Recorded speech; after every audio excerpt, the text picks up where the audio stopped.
অভিবাসীরা পোষা প্রাণী খাচ্ছে।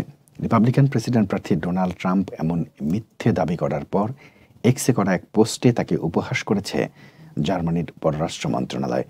মন্ত্রণালয়টি জার্মানির জ্বালানি নীতি নিয়ে ট্রাম্পের সমালোচনারও জবাব দিয়েছে।